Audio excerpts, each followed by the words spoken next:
Bueno, este video va a ser un poquito largo, tal vez un poco corto, no lo sé, pero quiero que entiendas quién es Daniel Morales y por qué estoy haciendo este video, ¿no? Tú dirás, pero ¿por qué es este video? Mira, Daniel Morales es un hombre que nació en una familia pobre, económicamente hablando, pero que a través del tiempo ha descubierto la forma de cómo materializar sus deseos más profundos, de cómo conseguir sus metas, sus objetivos.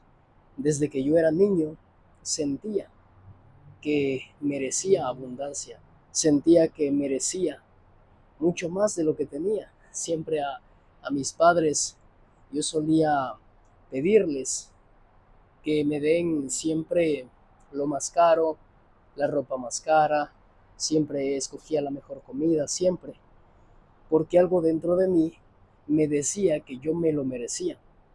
¿Y sabes qué? Siempre tuve sueños grandes. Desde niño siempre soñé en grande, siempre soñé vivir en Estados Unidos, en Miami. Y mira, pues ahora vivo acá en Miami con esta magnífica vista. Y es lo que quiero transmitir el día de hoy, que tú tienes sueños, tienes metas, tienes propósitos. A lo mejor ya conseguiste algunas, aún no, pero lo importante es eso, que tú te des cuenta de que las puedes conseguir. El hecho de que no sucedan, el hecho de que no estén materializadas, no quiere decir que no vayan a suceder. Van a suceder, tienes que seguir accionando. A veces las cosas no van a salir como tú esperas, pero no porque no se vaya a dar y no por eso vas a tirar la toalla. Lo que sucede es que a veces Dios te muestra ciertas cosas para darte algo mejor, para darte tu meta. Tu meta está aquí y tú vas subiendo a alcanzar tu meta, nunca vas a llegar así, ¡shua! Jamás en la vida vas a llegar de una, ¡fum! Fuese genial que pasase eso. Pero mira, incluso los mercados financieros, yo también estudio bolsa, entonces, ¿qué es lo que pasa? Los mercados suben, bajan cuando hay pandemia, cuando hay recesiones, el mercado que hace baja. El mercado del Nasdaq, del US 30, del SP 500, el mercado del oro, tiene sus correcciones de bajada. De la misma forma tú en la vida a veces te sientes estancado, te sientes frustrado, te sientes que no avanzas y no es porque no estés avanzando, es porque es un ciclo normal. Mira, toda la gente siente las mismas emociones y por esa razón las emociones se ven reflejadas en la gráfica de los mercados financieros, mercados bursátiles. Y por esa razón es que quiero que entiendas que no vas a poder controlar el exterior, jamás en la vida vas a poder controlar el exterior. Pero si aprendes a gestionar tus emociones por medio de maestría emocional, que yo justamente lo enseño en uno de mis programas Método Expansión de Conciencia, la maestría emocional. Aprender a dominar tus emociones, aprender a mantenerte cuerdo, aprender a mantenerte en conciencia de que qué es lo que realmente puedes cambiar y qué es lo que no puedes cambiar. Hay gente que se preocupa en exceso, hay gente que piensa en cosas terribles, pero que jamás van a suceder o que ni siquiera han sucedido. Sin embargo, en la mente se las daña y en la mente pues lo terribilizan, ¿verdad? Y sienten ese malestar. Entonces hoy quiero compartirte todo esto, lo que a mí me ha ayudado. Yo a los 10 años tuve un accidente de tránsito, casi me morí porque estuve 3 días en coma, imagínate 3 días en coma. Y luego de eso pues he tenido, también me dio como anemia porque no me gustaba comer y bueno, cosas así, me dio tifoidea también. Entonces estaba así hecho un palito, bien flaquito, parecía que me iba a morir, me salía mucha sangre de la nariz también. Entonces siempre ahí estuvo Dios por medio de mis padres, mi madre que es una gran mujer, yo la admiro muchísimo, de ella he aprendido muchísimo, la paciencia, he aprendido la resiliencia. Es como mi mamá fue la primera mentora, ahora lo reconozco porque Antes pues yo decía, oh sí, lo que dice mi madre no tiene sentido, eso no es verdad. Pero luego al pasar del tiempo yo fui pagando mentores, mentores, mentores y no les pagaba $100 así, no, pagaba miles y miles de dólares y ellos me decían, pues mira Daniel, las cosas son así, son así, son así. Y eso pues me lo decía mi madre de pequeño, ¿no? Pero pues a veces no crees mucho lo que te dicen tus padres porque quieres llevar la contraria a tus padres y eso está normal. Pero con el tiempo te vas dando cuenta de que no, las cosas no son así. Entonces, importante que tú entiendas esto para que puedas elevar tu nivel de conciencia, tu nivel de conocimiento, tu nivel de acción.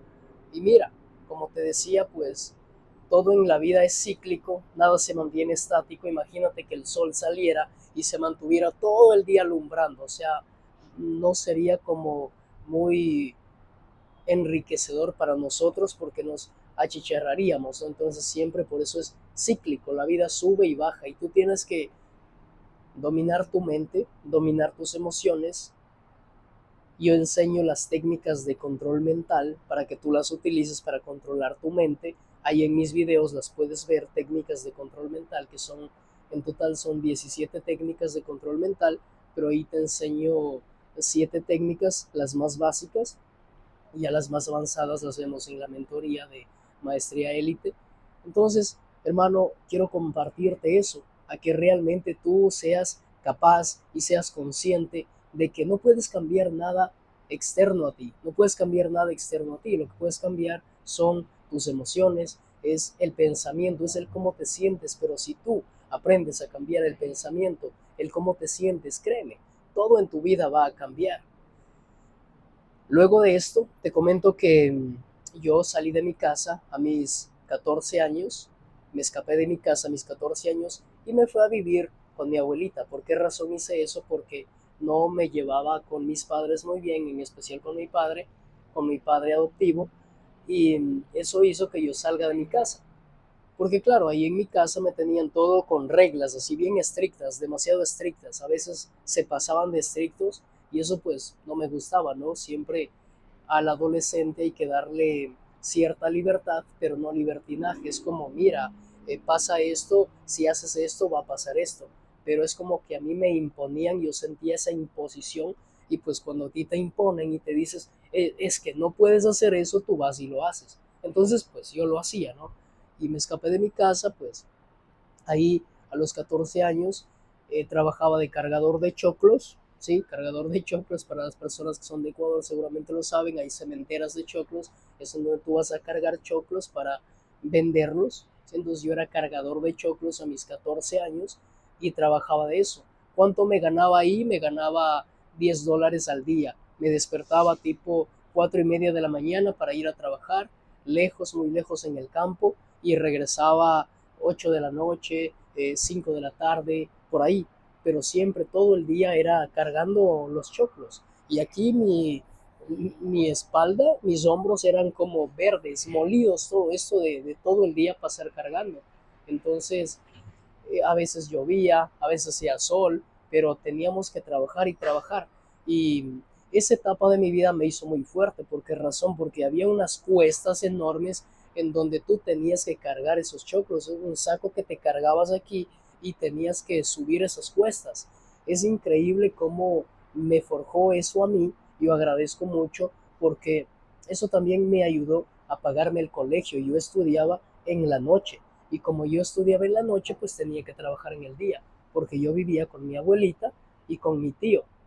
Obviamente yo tenía que costearme mis gastos, mi tío, mi abuelita me ayudaban también. Pero es lo que quiero comentarte, mi vida no ha sido color de rosa, realmente ha habido muchas situaciones difíciles y luego de esto yo empecé a consumir alcohol, empecé a beber, a fumar cigarrillo, por ahí incluso sembré una planta de marihuana porque yo andaba en malos pasos en ese entonces. ¿Y por qué andaba en malos pasos? Porque mira, el ser humano busca sentido de pertenencia y yo sentía que debía pertenecer a un grupo. Yo quería pertenecer al grupo de mis amigos, que claro, ellos eran muy cool, fumaban y salían con chicas y bebían y se la pasaban bien, ¿no? Entonces es lo que el sistema te vende. yo lo que hacía pues era seguir esos patrones de conducta de mis amigos y decir, oh sí, esto es lo que hay que hacer para ser hombre y para hacer esto, hay que fumar, hay que beber, hay que salir con chicas, con varias chicas, hay que hacerlo. Y realmente eso es lo que envenenó mi alma, me condenó. Luego pues tuve una mini sobredosis tipo 18, 19 años, que fue cuando lo dejé por completo porque casi me muero, o sea, perdí el conocimiento, empecé a alucinar cosas y gracias a eso pues lo dejé por completo y dije, no, de aquí no va más y me enfoqué mucho en el físico, me enfoqué en trabajar la mente, me enfoqué en lo que realmente era importante. Pero mira, siempre Dios estuvo conmigo, siempre Dios estuvo conmigo y me supo guiar, me supo corregir y gracias a que pues casi me da esa sobredosis y me muero, yo recapacité. Desde ahí yo empecé a cogerle como asco al cigarrillo, al alcohol, a todo eso, porque yo simplemente olía y era como, no, no quiero, es, sentía que me iba a morir, me daba ansiedad. Luego también pasó en mi vida que casi me morí porque empecé a consumir ciertos quemadores de grasa, porque yo quería estar súper marcado, así como Bruce Lee. No sé si alguna vez lo has visto a Bruce Lee. Yo quería estar súper marcado como Bruce Lee y decía, oh, es que tengo que estar súper marcado, el abdomen súper definido. Y lo que ya estaba definido quería más. Decía, tengo que tener un 0% de grasa, que es algo imposible tener 0% de grasa. Entonces salí de un vicio que fue los cigarrillos, el alcohol, las mujeres, las malas amistades y me metí en otro vicio de querer aparecerme a Bruce Lee, de querer hacer como él y querer ser un artista marcial y verme así todo definido, el abdomen marcado y empecé a consumir ciertos quemadores de grasa. Uno de ellos que consumía es Hydroxycut, Animal Cut, algo así es. Animal Cut lo consumía y eran como 9 pastillas que tenían cafeína, tenían guanina, teína, té verde, café verde, tenían un poco de cosas que eso alteraban el sistema nervioso, el corazón empezaba a latir más rápido para quemar más grasa y eso casi me mata nuevamente porque me dio ansiedad, no podía dormir, me despertaba por las noches pensando que me iba a morir. En ese entonces yo no estudiaba todavía psicología, todavía ni siquiera iniciaba la carrera de psicología. Entonces esa etapa de mi vida fue bastante catastrófica. Yo dije, Dios, o sea, ayúdame, mira cómo estoy, perdóname. Es como cuando tú estás mal, ahí sí es como pides ayuda a Dios, ¿no? Que te socorra. Entonces ahí sí es como, si tú existes, pues que haz que esté bien y todo eso. Entonces yo siempre he existido en mi vida y es por eso que yo doy testimonio. Toda la honra, toda la gloria, toda la magnificencia, toda la alabanza sea para Jehová Dios, que es el único Dios, el que está siempre con nosotros, aunque tú no lo reconozcas, Él siempre te da todo. Estás con vida, estás respirando, estás en un trabajo, tienes una familia, tienes un techo, es porque Dios lo permite. Si no fuera así, pues no existirías.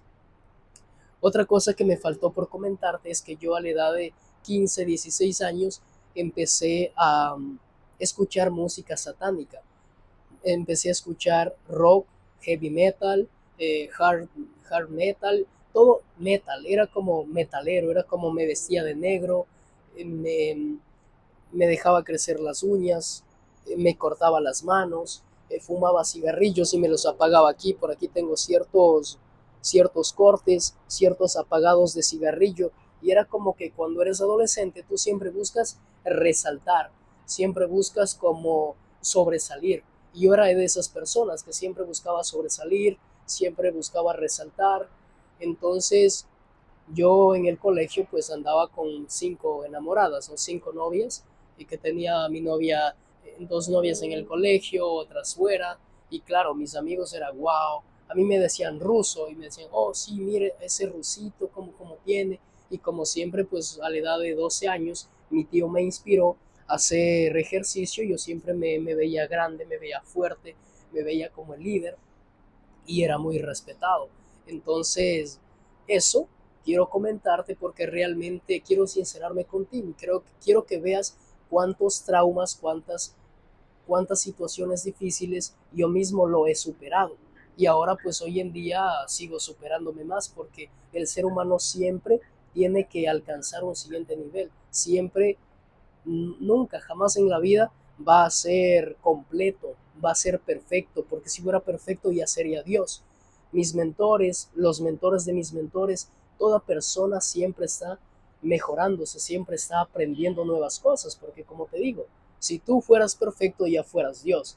Entonces, eso en referencia a lo que hacía de adolescente, alimentar mi ego, alimentar vacíos emocionales del alma que yo sentía y también ciertas cositas referentes a mi niño interior, porque claro, mi madre, yo entiendo, ahora le entiendo y ella decía, hijo, es que tú me vas a entender cuando seas grande y ahora le entiendo perfectamente, porque mi madre fue madre soltera y ella, obvio, no se casó con mi padre jamás me reconoció, él, él no me quiso, eso dice mi madre, cuando era pequeño él no me quiso, él dijo que ese hijo no es mío, y bueno, tú ya sabrás, no son cosas que pasan. Yo no juzgo a nadie, no juzgo a mis padres, de hecho hoy tengo una relación muy bonita con mi padre y está genial eso. Entonces, mi madre obviamente cuando yo nací cuenta que ahí mi padre dijo, oh sí, mira que es mi hijo, se parece a mí, tiene los ojos verdes, es blanquito y todo, pues ok, es mi hijo, ¿no? Pero pues ya cuando nací, luego de haberle herido el corazón, los sentimientos a mi madre, de haberle tratado como de eres esto, eres lo otro, cosas que pasan, ¿no? Yo ahorita no soy para culpar, sino que estoy para rectificar y para entender, porque es lo que hace la empatía y un nivel de conciencia elevado. Entonces yo guardaba ciertos traumas emocionales como que mi padre no me quiso, mi madre tampoco me quiso. Bueno, más era de mi madre. Más era de mi madre que, bueno, dije, oh, mi madre cuando se casó, yo recuerdo perfectamente que yo decía, mami, no te cases, mami, no te cases. Y era como que estaba yo ahí en el altar diciéndole eso, imagínate, es algo totalmente fuera normal. Y yo lloraba en ese entonces porque decía, oh, voy a perder a mi mamá, voy a perderla a mi madre. Y no, pues luego vas entendiendo que no es así. Entonces yo guardaba todos esos traumas, guardaba todas esas incoherencias porque yo era pequeño y no entendía muy bien.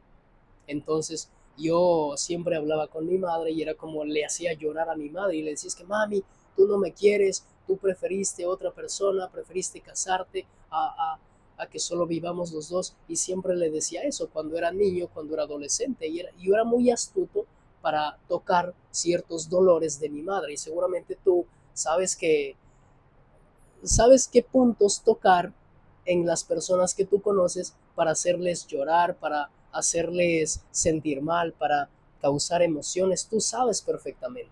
Entonces yo sabía de dónde apalancarme para hacer llorar a mi madre. Obviamente estaba mal, pero pues quiero sincerarme contigo y era así, porque no sirve de nada que tú ahora me veas en redes y digas, ah, Daniel, salió así de la nada y ahora es todo. No, o sea, yo tuve que trabajarme, tuve que eliminar caos, tristeza, dolor, ansiedad, todo eso para estar ahora en el lugar en donde estoy.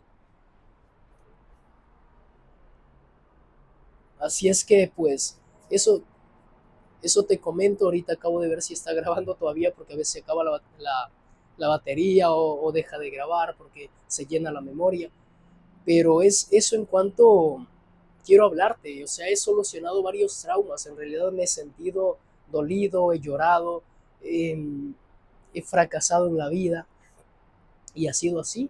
Y luego de eso entro al colegio, perdón, entro a la universidad y ahí en la universidad dije, no, ahorita sí va a ser diferente, no voy a salir de fiesta, no voy a beber alcohol, no voy a salir con mujeres, pero el diablo pues te tenta, ¿no? Te tenta y claro, ahí ahí pues hay varias mujeres que igual sales y todo eso porque te tentan, no eres tentado. Entonces, claro, ahí el consumo de alcohol ya bajó, ya no fumaba, era como que, ok, te acompaño, pero no, yo no lo hago. Y era como, ahora me doy cuenta que no estaba bien, porque si yo le acompañaba a esa persona era como que, ok, te acompaño que te jodas la vida, pero yo no lo hago. Entonces ahora lo veo así. Y seguramente tú, no sé qué edad tengas, pero depende de tu nivel de conciencia, vas a entenderme o vas a juzgar y vas a criticar lo que yo ahora veo, como veo las cosas. Entonces, siempre se trata de niveles de conciencia, amigos.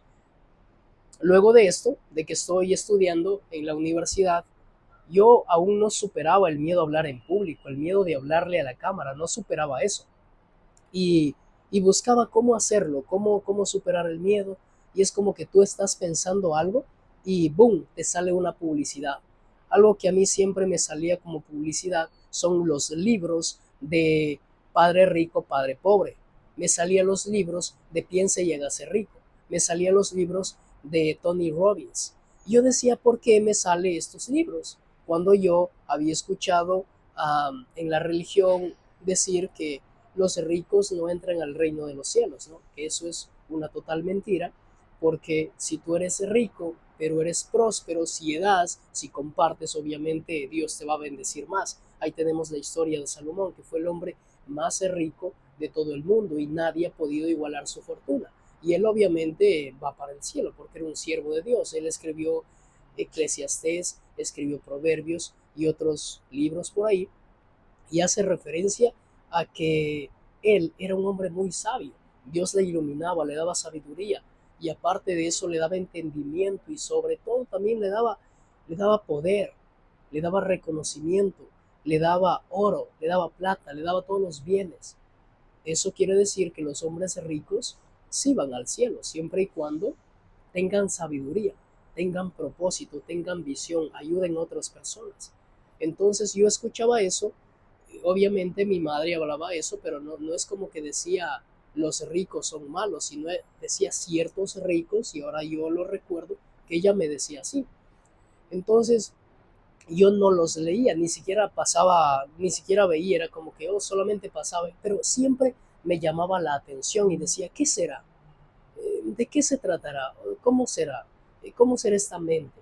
Y luego, cuando yo estaba en la universidad, pues mis padres quiebran el negocio que tenían de aves de codornices, ellos vendían los huevos de las aves de codornices, tenían granjas ahí, como 12,000 aves o algo más tenían, en donde ellos recolectaban los huevitos de codorniz y los vendían.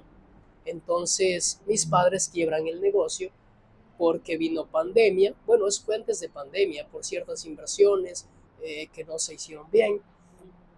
Mis padres empezaron a tener muchísimo dinero y así como empezaron a tener muchísimo dinero, también empezaron a endeudarse más, ¿no? Porque ya sabes que el ser humano siempre está buscando más cosas, siempre es como avaricioso y siempre es codicioso, siempre busca más, o sea, el ser humano siempre busca más. Por ahí, autos que pasan. Aquí Miami es la zona de los lujos y por ahí vas a escuchar siempre que te vengas a Miami, vengas por el downtown, por Brickell, por Miami Beach, vas a ver autos así que pasan de lujo, así es como lo más normal aquí en Miami. Entonces, hermano, eso quiero comentarte de que cuando estaba ahí, pues mis padres quebraron el negocio, yo estaba estudiando la carrera de psicología clínica y era muy aplicado, era muy aplicado.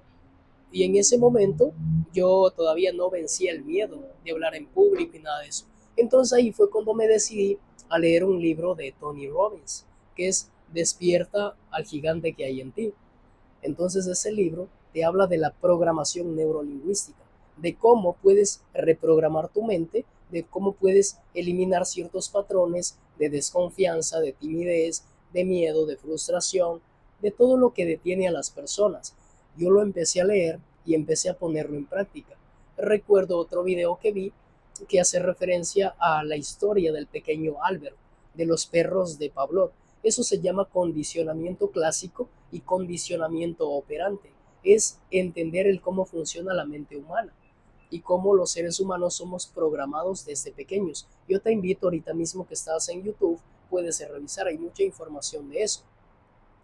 Empecé entonces a utilizar esta técnica de programación neurolingüística para ganar confianza, para acercarme a hablar con mujeres, porque si bien es cierto yo tenía cierta confianza, pero no era como que sentía mucha confianza, no sentía la confianza que me permitía ir a otro nivel, exponer en público, sin temblar, sin titubear, sin estar sin hacer eso, sin que me sudara las manos, o sea, todavía no había descubierto eso.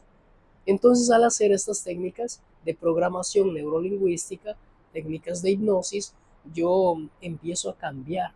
Y es como que, wow, empiezo a empoderarme, empiezo a hablar, empiezo a alzar la mano, empiezo a sobresalir.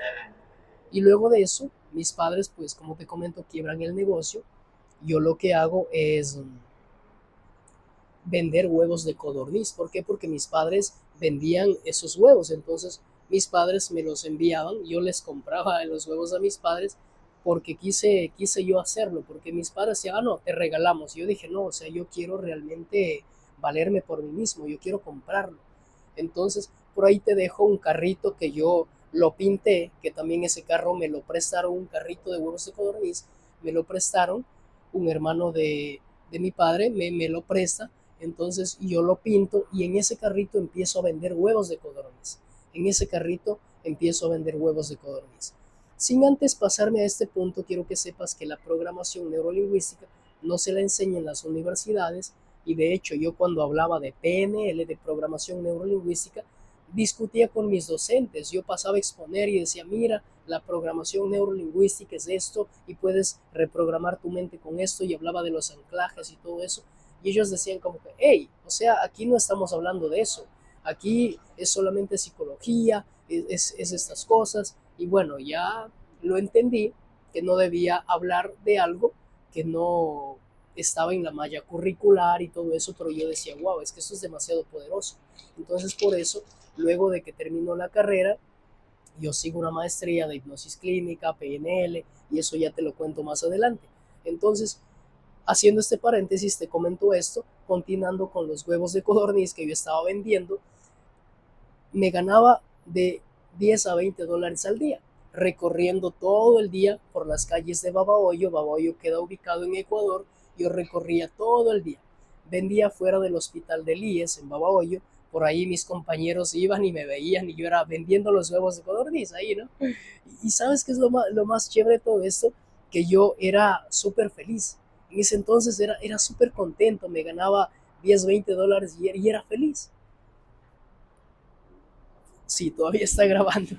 Era feliz y yo estaba muy agradecido porque decía, padre, tengo café, en ese tiempo tomaba mucho café, tengo una novia preciosa, estoy estudiando en la universidad, tengo un cuarto para mí solito, yo tenía un cuarto súper pequeño en donde ahí yo ahí tenía mi cocina, tenía mi sala, tenía las pesas que yo hacía ejercicio, tenía todo en ese cuarto pequeño, era como todo, un cuarto de 3 por 4, o sea, no te imaginas, fue genial y recordar eso es como que wow, y ver dónde estoy ahora, gracias a la gloria de Dios, es como wow, gracias Padre, gracias, tú lo has permitido todo.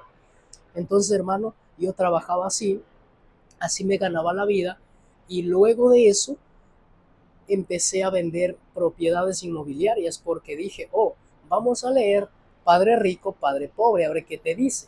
Entonces este libro te habla de las inversiones en bienes raíces, te habla del dinero inteligente, de los pobres, de los ricos, de cómo piensan. Y yo dije, oh, entonces yo tengo una mente pobre, por eso soy pobre. Por esa razón es que yo estoy estudiando. Por esa razón es que yo voy acá. Y claro, lo que te dicen ahí fuera es, estudia, saca buenas calificaciones para que te saques un empleo muy bueno y te paguen bien y tengas seguridad. Pero la seguridad es banal, no existe nunca, nada es seguro. El trabajo puede desaparecer, aunque te firmen por contrato, esa empresa puede quebrar y nada es seguro. Eso quiero que lo entiendas perfectamente. Entonces yo al leer este libro, recableo mi mente, reprogramo mi subconsciente con otras técnicas más y digo, no, yo tengo que vender propiedades, yo tengo que hacerlo. Y un día de estos me voy con mi novia a Montañita, que es una de las playas muy conocidas allá en Ecuador, y yo me bajo del autobús y veo ahí ciertas personas ofreciéndote hoteles, ofreciéndote habitaciones. Y yo me bajé y enseguida unos chicos ahí, hey, oye, te ofrezco esto, mira esto a bajo precio.